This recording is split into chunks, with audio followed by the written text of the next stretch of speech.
여러분은 다음 문항을 보면 어떤 생각이 드세요? 사실은 먹고 싶지만 건강에 해로우니까 참는다. 건강을 위해서 무리가 되더라도 운동한다. 효과가 느껴지지 않아도 건강을 위해 계속 약을 먹는다. 맞는 얘기 아니야 하고 생각이 되시나요? 어찌 보면 건강에 안 좋은 건 피하고 건강에 이로운 곳을 꾸준히 하는 게 당연하다는 생각이 드는데요. 그런데 나이가 들수록 이게 사실이 아닐 수도 있다는 거예요. 우리의 일반 상식과는 정말 많은 부분이 다르니 얘기를 오늘 해볼게요. 끝까지 집중해 주세요. 80세의 벽이라는 책이 있는데요. 노부모를 둔 40대, 50대, 60대의 필독서라고 되어 있어서 저도 50대인데다 부모님 두 분 모두 80대시다 보니 관심이 가더라고요. 그래서 이 책을 읽었는데 지금까지 부모님을 대했던 저의 태도는 순전히 내 관점이었구나 하는 반성을 하게 됐어요. 또 일반적인 상식을 뒤집는 부분들이 많아서 앞으로 노후를 생각해야 하는 우리 50대, 60대 분들에게도 이 책이 도움이 되겠구나 싶어서 소개드려요. 무거워서 드는 것조차도 못하게 되는 암담한 순간을 맞게 되는 나이예요. 또 어느 순간 치매인가 하는 생각에 자신감을 잃는 일도 생겨요. 딸이 같이 병원 다녀오면서 잘 챙겨 먹으라고 약봉지를 줬다는데 아무리 생각해도 약봉지를 어디 뒀는지 기억이 안 나는 거예요. 심지어 약봉지를 받았던 기억조차 없는 난감한 상황을 맞이하는 거죠. 그리고 배우자나 가까운 사람의 죽음으로 고독이나 절망에 사로잡히는 시기이기도 해요. 어제까지만 해도 건강은 안 좋았지만 그래도 매일같이 밥 먹고 이런저런 얘기를 나누던 남편이 아침에 일어나니 숨을 안 쉬는 거예요. 돌아가신 거죠. 정신없이 장례를 치르고 나서 어느 순간 혼자 남게 된 집안이 이렇게나 고요하고 쓸쓸하다는 걸 깨닫고 덜컥 두려움을 느끼게 되기도 해요. 이처럼이 80세의 두터운 벽을 제대로 넘지 못하면 노년의 생활은 말 그대로 지옥이 되는 건데요. 이 말을 바꿔 말하면 반대로 우리가 이 80세의 벽을 잘 넘게 되면 가장 행복한 20년의 노후를 보내게 된다는 얘기가 되기도 하잖아요. 한마디로 행복한 100세 시대를 맞게 되는 거죠.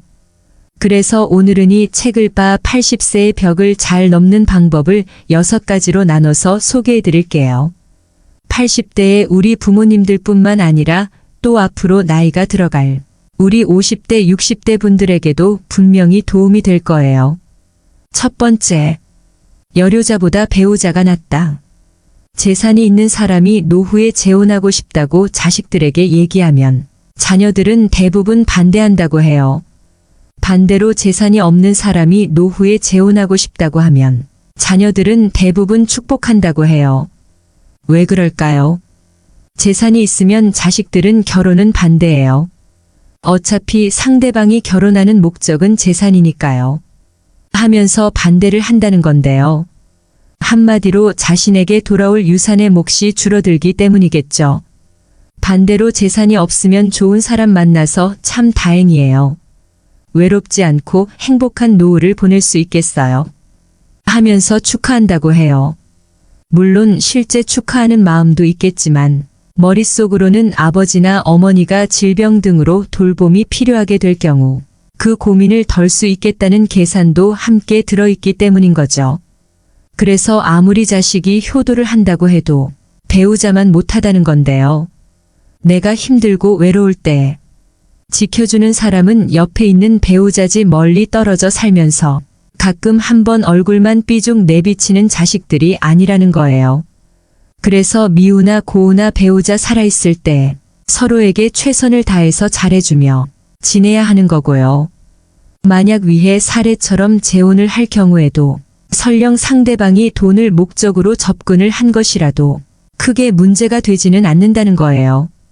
내가 그 돈을 가지고 있는 한 상대방은 재산을 조금이라도 더 받기 위해서 잘할 거니까요.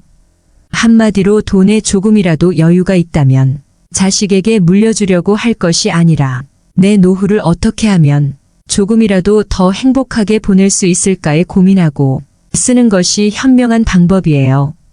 두 번째, 할 수 있는 건 계속하자. 82세에서 83세가 되면 급격히 늙는다거나 돌아가시는 분들이 많다고 해요. 이런 분들 중에서 80세가 되면서 이제 80이나 됐으니 무리하지 말아야지 하면서 그동안 해왔던 일들을 그만두시는 분들이 많아요. 나이가 들었다고 스스로 할 수 있는 일들을 제대로 안 하고 멈추는 순간 이처럼 순식간에 늙고 세상과 이별하게 될 수 있는데요. 그래서 80대가 돼도 운전면허증을 반납하지 마시고 운전이 가능하면 계속 하시라고 권해드려요.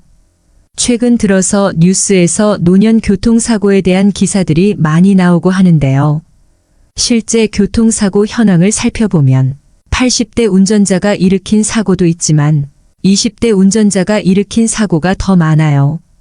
그러나 20대 사고에는 사람들이 별로 관심을 가지지 않지만 80대가 교통사고를 내면 언론에서는 큰일이라는 식으로 기사를 하는 거죠. 나이 들어 운전면허증을 자진 반납하면 지원금을 주는 제도가 있다 보니 면허증을 반납하시는 분들이 있는데요. 운전면허증을 반납하면 아무래도 외출이 줄어들게 돼요. 그러면 그 순간부터 내 기능이 급격히 해야되고 인지기능 또한 저하되면서 치매의 진행이 급격히 빨라질 수 있어요. 그러니 운전은 가능하다면 계속 하셔야 해요. 그 외에도 내 몸으로 할 수 있는 일들은 꾸준히 계속하세요. 그리고 젊어서 학습하는 것처럼 80대에도 배우고 싶은 것이 있다면 배우셔야 하고요. 행복한 노후 생활을 보내는 가장 중요한 방법 중 하나가 노후에도 배움을 지속하는 건데요. 80세가 넘었다고 집안에만 계시는 게 수명을 단축시키는 가장 안 좋은 방법이에요. 나갈 일이 있으면 나가시고 하던 일 하시고 무언가에 흥미를 갖고 배우는 것이 좋아요. 세 번째, 참지도 말고 무리하지도 말자. 80세가 넘으신 분들을 부검해 보면 누구나 몸 어딘가에 암이 작게 남아있고 치매가 진행되고 있으면 동맥경화 같은 질병 하나 없는 경우는 거의 없다고 해요. 80세가 넘게 되면 아무리 건강한 몸이라도 이미 상당 부분 제 기능을 못하고 병이 발생할 수 있는 요인들을 누구나 가지고 있다는 거죠.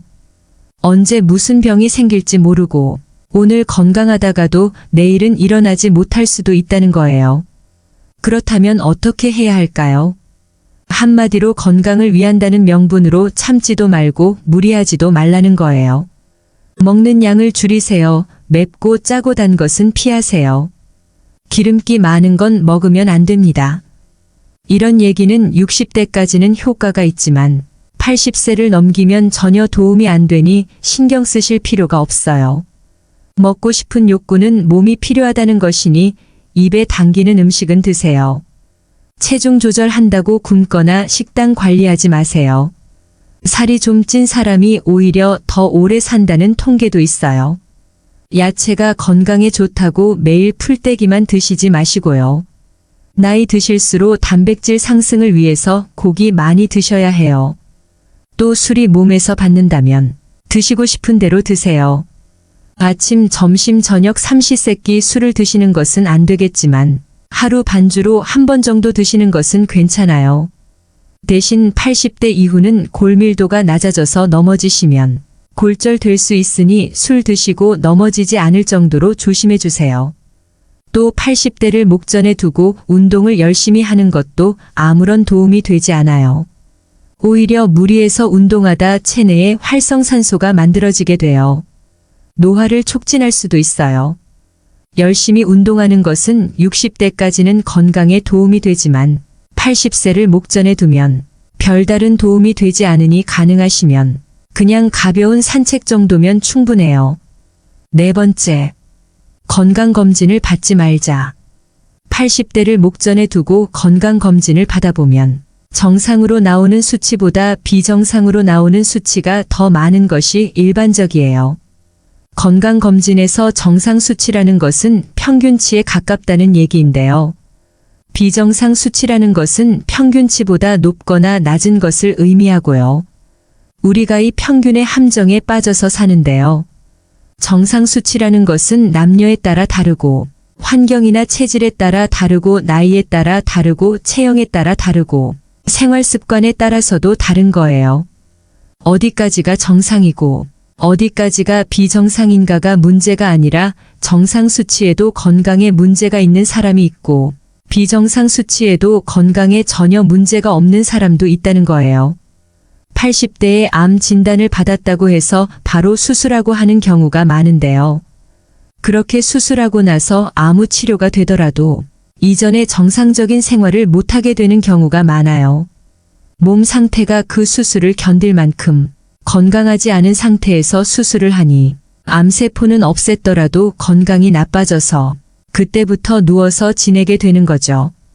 나이가 80이 넘으면 신체 활동이 더디기 때문에 암에 걸렸더라도 진행 속도가 더디고 전이도 거의 되지 않는 편이에요. 그러니 일상생활에 지장을 주지 않고 고통도 심하지 않다면 수술하기보다는 관리하면서 지내는 것이 노후를 위해 나을 수도 있어요. 80대를 목전에 두고 비정상 수치가 나와도 생활하는데 별 무리가 없다면 그게 정상 수치인 거예요. 비정상 수치가 나왔다고 재검사하거나 이 수치를 정상으로 만들겠다고 과다 진료가다 치료 과다 복용으로 이어진다면 오히려 이제까지 잘 버텨준 건강을 잃을 수도 있어요. 5번째, 맞는 의사를 찾자. 의사는 한자의 이야기를 듣거나 전반적인 몸 상태를 다 살펴보는 것이 아니라 검사 결과로 나온 수치만을 보고 판단하고 처방을 하게 돼요. 혈압이 높으니까, 당 수치가 높으니까, 콜레스테롤 수치가 높으니까 하면서 이런저런 치료를 하고 약을 먹으라고 하는 거죠. 심지어 조그만 혹이나 암 종양이 발견됐다고 수술을 받아야 한다며 장기 일부를 잘라내기도 하고요. 70세까지는 그럭저럭 체력이 있으니까 버틸 수 있지만 80세 전후가 되면 이렇게 무리하게 약을 먹고 수시로 수칠 때 오르는 것은 오히려 남아있는 체력마저 소진시키고 수명을 단축시키는 요인이에요. 그래서 80대가 되면 잘 맞는 의사를 찾는 것이 무엇보다 중요해요. 내가 보내고 싶어하는 노후를 이해하고 거기에 맞는 방향으로 움직여주는 의사를 만나야 하는 거죠. 수술을 원하지 않는데 수술 후에 방법이 없다고 딱 잘라서 이야기는 의사는 갖지 않는 의사예요. 처방해준 약을 먹고 몸 상태가 나빠진 것 같다고 해도 힘들더라도 좀 참고 계속 복용하라는 의사도 맞지 않는 의사예요. 교과서적인 수치와 검사 결과만 믿고 한자 개인이 느끼는 몸 상태는 생각하지 않는 건데요.